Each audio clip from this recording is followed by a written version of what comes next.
Okay, you don't need $2 now. I love transfer drawings.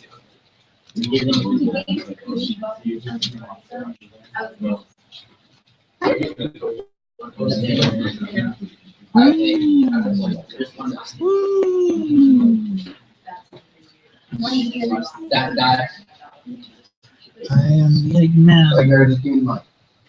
Hey, that's not the worst piece I've ever drawn. That's pretty good. That actually was a really good drawing. What are the odds you quit like to become? When I retire, I will be a professional. I will move to Morro Bay and be a professional artist. And I'll have like 100 paintings of Morro Rock for about like 6 years now.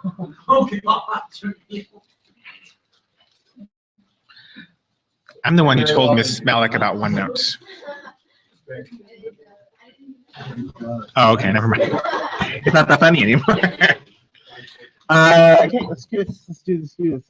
Question 7. Just partial fraction decomposition.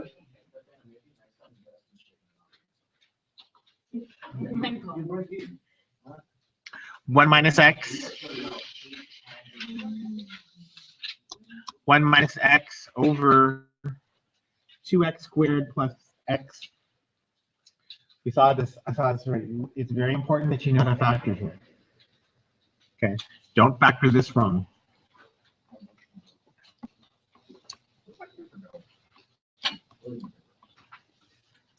Got to factor that correctly.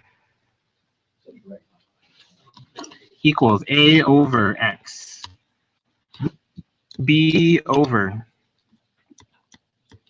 2x plus 1.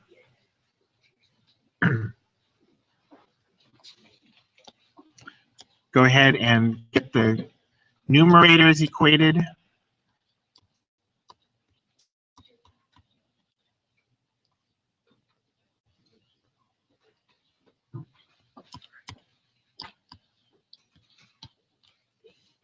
Let's get our convenient values of a and b. I always start by making the b term 0.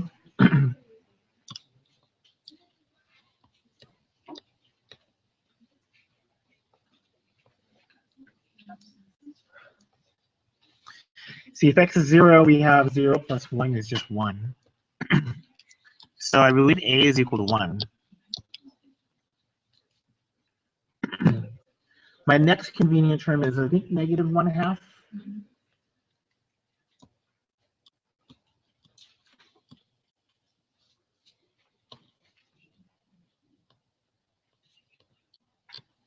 One minus negative 1/2 equals a times 0 plus b times negative 1/2. This is a little bit more difficult. Let's see.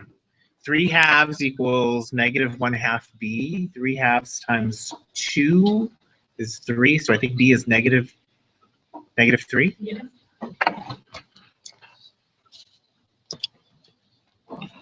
Yeah. Algebra. Okay, so that's kind of the end of question 7. You just wanted the partial fraction decomposition. Remember, a and b are not the partial fraction decomposition. The partial fraction decomposition is 1 over x minus 3 over 2x plus 1. That is the answer.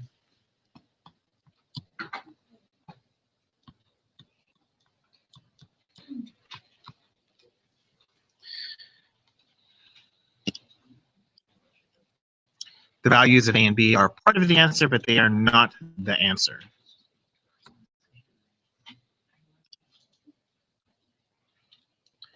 That's question 7. Any questions? Okay, we did 8 in class. I think everybody did 8 in class. So that brings us to question 9, which is another, how do we call this? Differential equation. dy dt is equal to negative 2ty squared. Y equals 1/4 when t equals 1. Awesome. Let's separate variables.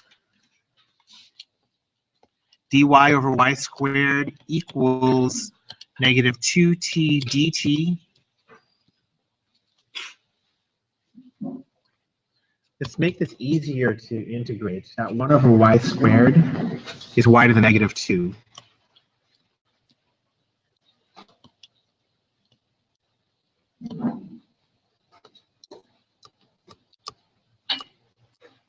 Of course, now we are ready to integrate. Negative 2 plus 1 is negative 1. Okay. Antiderivative of negative 2t is negative t squared.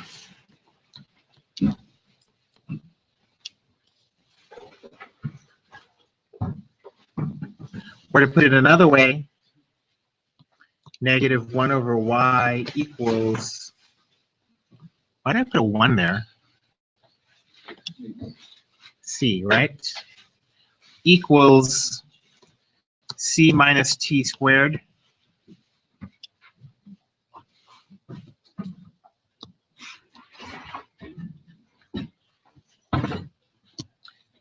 That's c over t squared over 1, right? So we can look at the reciprocals of these. So negative y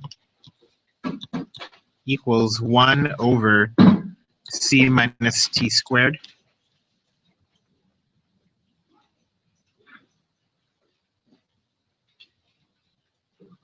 Can multiply by negative 1 now. So y is now equal to 1 over t squared plus c.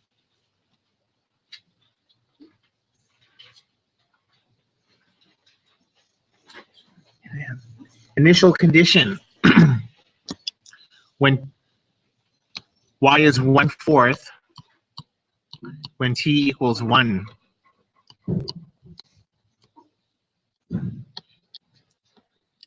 I think you're going to see c equal to 3.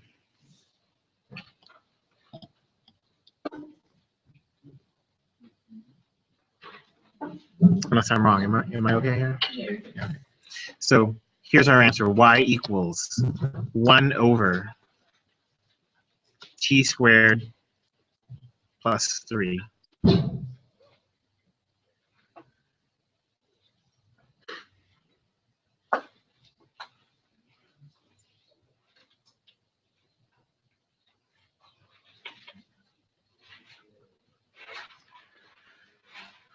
Okay, that was intense.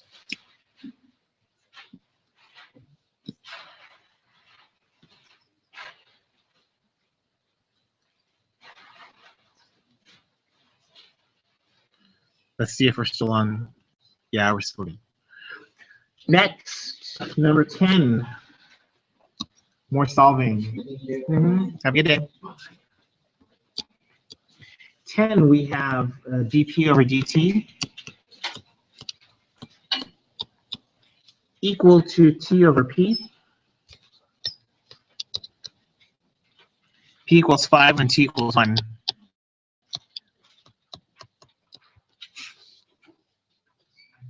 Separate variables.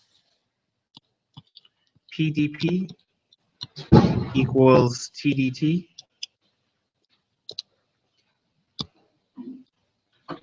Hey, that's pretty good. Integrate. 1/2 p squared equals 1/2 t squared plus constant. And I think we can multiply everything by 2, right?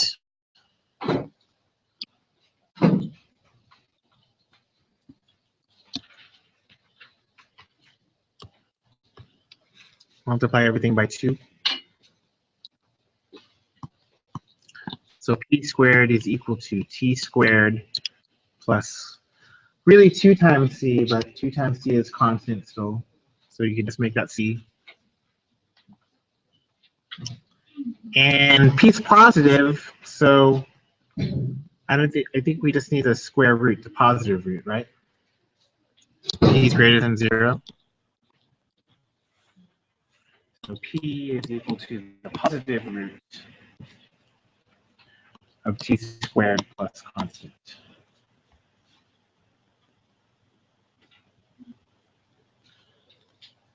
Initial condition 1 and 5.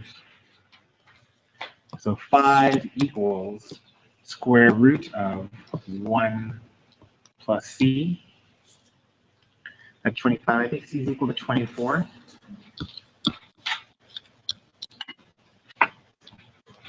Solve that if you like. That gives us our final answer of p equals square root of t squared plus 24. Ooh, that is good. I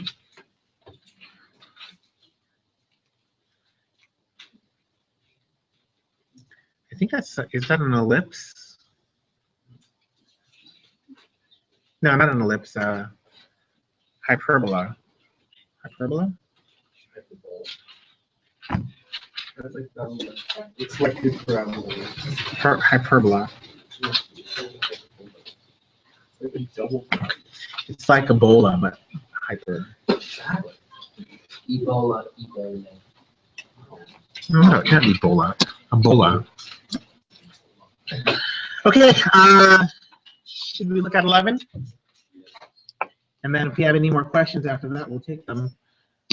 Question 11.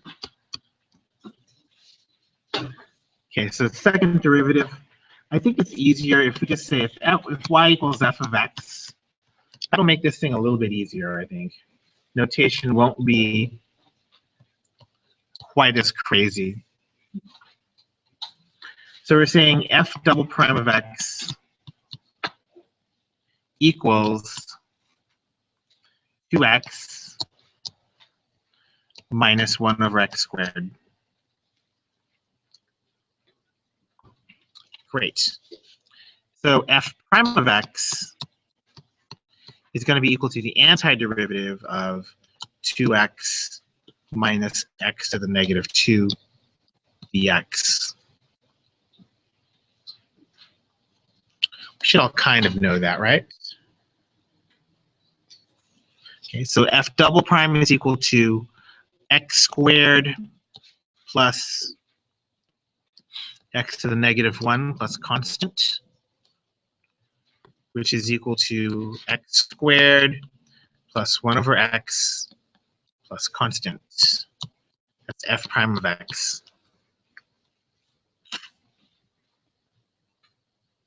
F prime of 1 is equal to 1. That's equal to 1 squared plus 1 over 1 plus constant, and that's supposed to be equal to 1.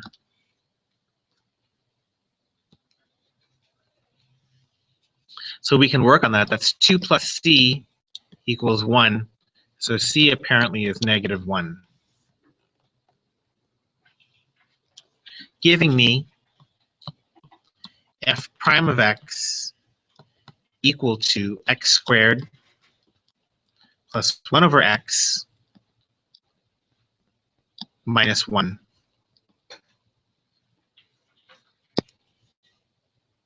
Yeah? Okay, so that means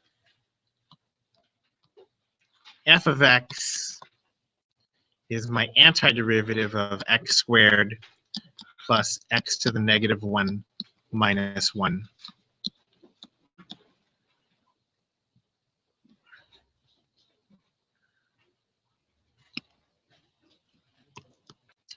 Okay, simple antiderivatives.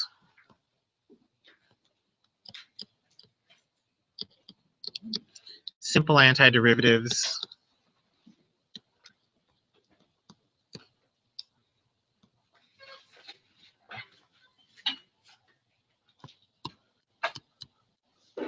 That's my f of x. Oh, they also told me x is greater than 1, right? This is why they told me f of x is greater. This is why they're telling me that x is greater than 1.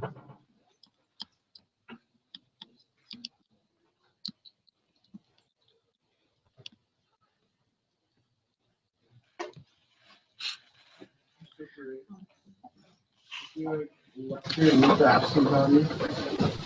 Would be fine.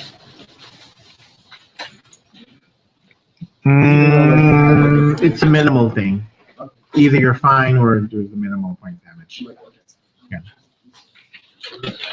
Okay, and last one, y of 1 equals 0.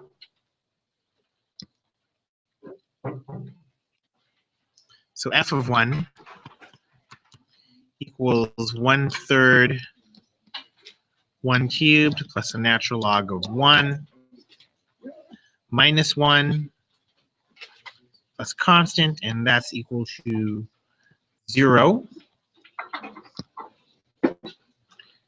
Solve 1/3 plus 0 minus 1 plus c equals 0. Let's see, 1/3 minus 1 is negative 2/3. So c should be 2/3.